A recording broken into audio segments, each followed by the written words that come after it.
This video will either age like wine or like milk. Time will tell. But y'all will not silence me. I'm here to speak the truth and nothing but the truth. It all started on July 1st when the season 5 finale came out and us leak enjoyers who had already seen the storyboards and scripts and knew the pool bitch was Emilie didn't bat an eye. However, someone asked Thomas Astruc whether the blonde MILF was Emilie or Amelie, and his response turned MLB Twitter into a war zone. The fandom was divided, and right now I can tell you most people think Emilie is still dead and that Amelie was the one at the pool party. Basically the fandom thinks that only one twin is alive? Okay, time to justify why I think Emilie is alive after the wish. For my first point we need to go back to the wish scene and a bit before that. Gabriel is desperate and asks Marinette to make the perfect wish for him since he thinks she can do that. She explains there's no such thing as a perfect wish and there's always a price. We physically see the madness in his eyes return and she stupidly trusts him and has her out of character moment that gets her immobilized. Gabby was really mad she didn't do what he wanted, so he did it himself. Jimmy is manifested and asks him what his wish is. He says to read his heart or whatever. Now what the hell does this mean? Obviously they left it up to interpretation on purpose, so we'll stick around for next season to see what he really wished for. I'll come back to this later because it's really relevant in this whole Emilie debate which I've spoken about before. Jimmy asks what he'll sacrifice and he says to read his dick or something. So we don't know shit about his wish is what I'm trying to get to. But what we do know is that up until Marinette sat him down for her I can fix you moment, he was so hellbent on bringing Emilie back, still even saying it out loud himself. A lot of people who think he didn't bring Emilie back with the wish have the argument that it would be a bad message about grief and moving on if he did bring Emilie back, because after Marinette showed him the videos he had a 180 change of heart in 2 seconds and decided to respect his wife's wishes. Ijbal. Y'all think the writers care about delivering a good message after glamorizing Adrian's abuser and rewarding him with everyone calling him a hero, making Marinette act really out of character in the process by doing what he told her to? Don't piss me off. The finale is full of terrible messages, so I don't know why y'all think bringing Emilie back would be worse than glamorizing Gabriel the abuser. Plus he clearly never gave a fuck what she wanted, and since he was so close to his goal there's no reason he wouldn't go for it. Sometimes I wonder if people would still start the pool lady as Amelie theory if Thomas Astruc's messy ass didn't start it by making y'all doubt it. He's a known troll, I don't know why I have to say it again, and if you believe anything he says at this point you're either new to the fandom or kinda stupid. Sorry. Another question he responded to on Twitter was from someone who was wondering if the blonde lady wearing black meant that it's Amelie, since it's also an argument of the people who support the theory that the pool bitch is Amelie and that Emilie is still dead. As much as I wanna disregard this, since like I said he's always fucking around with people on that app, there is some basis on his response, and I do think while colors can signify something like the black cat miraculous being the one of destruction, it doesn't mean that the color a character wears has to mean something. Emilie doesn't have to wear white and light colors 24/7. Wearing dark colors doesn't mean she's Amelie. Like that sounds so goofy to me. What if Miss Girl just wanted to wear black and pink that day? Also it's a cunty ass swimsuit. Colors don't matter, let women wear black. Maybe she wanted to try a different style for the day, leave her alone. Oh, don't get me started, Emilie was canonically emo too, like. Anyways. Now that we've debunked the Emilie white clothes, Amelie black clothes argument, time for something I didn't want to bring up. Because every time it's brought up in the Emilie versus Amelie debate people turn it down because scripts can change last minute. Y'all hate this argument, that's why I brought it up. Well, it would be so silly to change the plot of the entire show just by switching one twin to be the other one because they randomly decided they want Emilie to stay dead. See what I mean? Like I said before, we leak watchers knew the pool bitch was Emilie long before the finale came out. You can imagine my surprise when I saw motherfuckers collectively agree she's still dead. If you don't know what I mean, in the script and the storyboard for the season 5 finale Adrian and Emilie were supposed to make eye contact in the pool scene. Also in the script it straight up says his mom.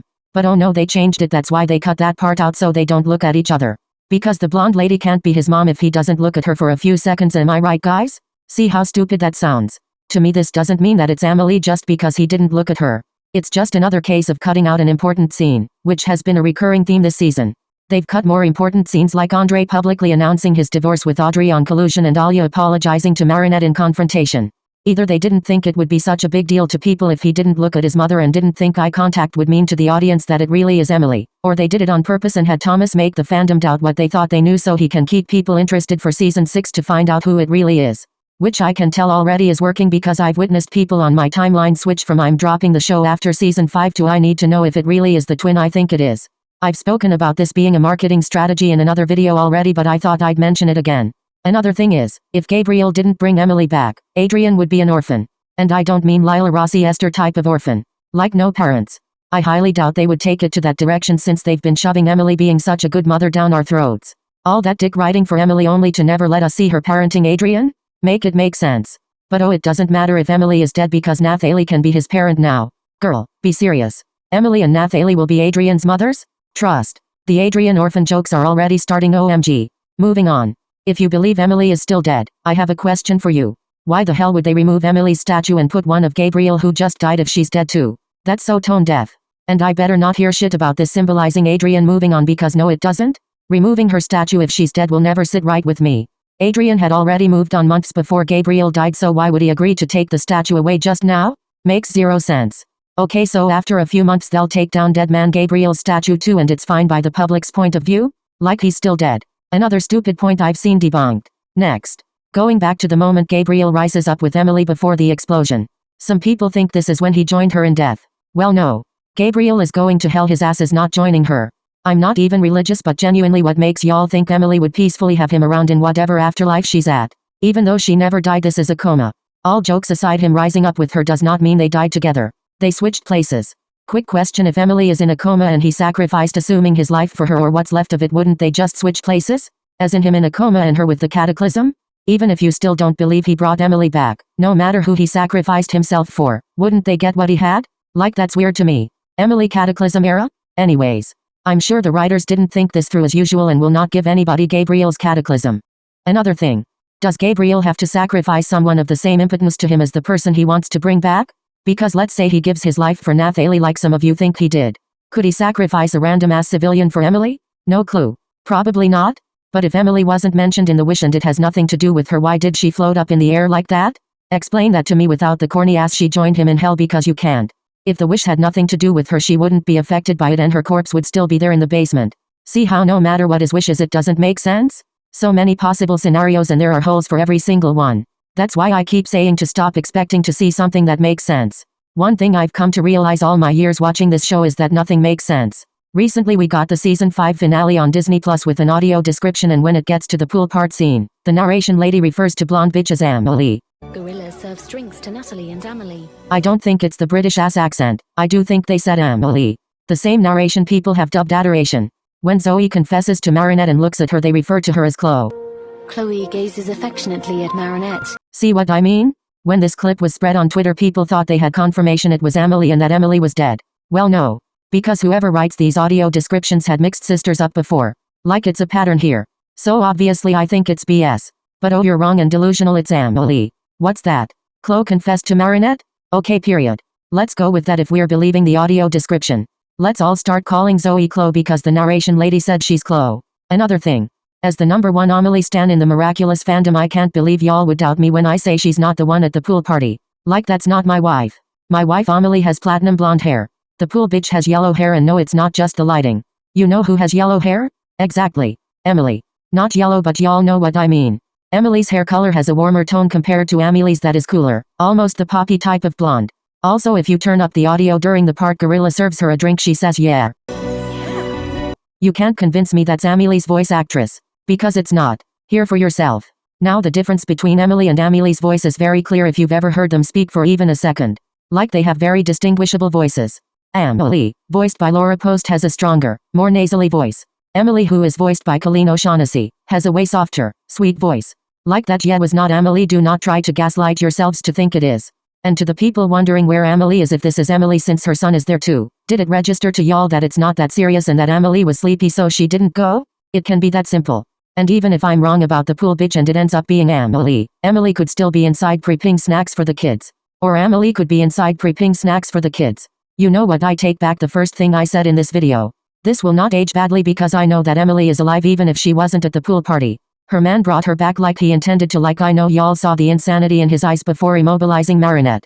He simply did what he told Marinette during their fight: sacrifice as many people as it takes. He could have felt bad enough for not respecting her wishes, might as well finish the job and kill himself with it out of guilt. Still don't believe his sorry ass changed and decided to let her be after all this time. Sorry. Like you're telling me all it took for him to respect her dying wishes was a 30-second long video of her venting? So if watched that in season 1, the show would have ended there happily ever after? Don't piss me off.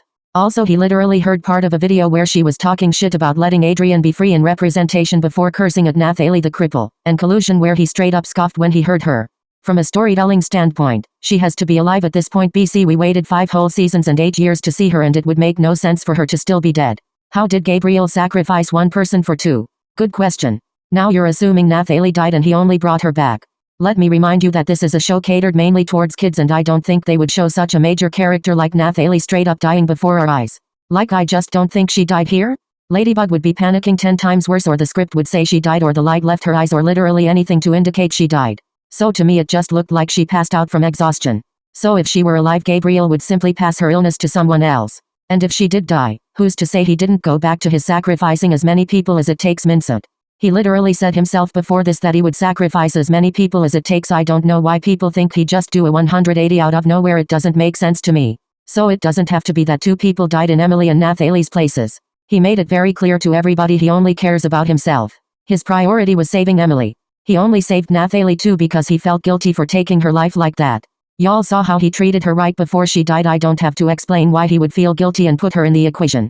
Part of me in the second half of the season really thought he wouldn't save her with Emilie since she switched up on him. But oh well. Fuck Gabriel still. And for the elephant question. How will it make sense for the public to see Emilie after so long when she was supposed to be dead / disappeared into the woods or whatever they think happened to her? Nothing makes sense in this show. I don't know why y'all are expecting logic anymore. Some Emilie related memories getting altered type of shit probably. I talked about this back when I made a video about the finale leaks months ago too. Don't ask me about how they'll explain Emilie's comeback. Actually please do, I have the answer. They think she was just in the YG dungeon and they let her out. YG dungeon equals Gabriel's basement. If Emilie isn't alive after season 5, I will cash app all of you 1 cent. And I will stop caring about her, as she apparently will never be a proper miraculous character. If she won't be with us, I don't know what to tell you. Just how does her dead ass got stands? I'm cracking the fuck up. Anyways, even after all this S6 Emilie dead propaganda, I'm still standing as the alive Emilie CEO. Walk with me. Let's convert everyone to the good side.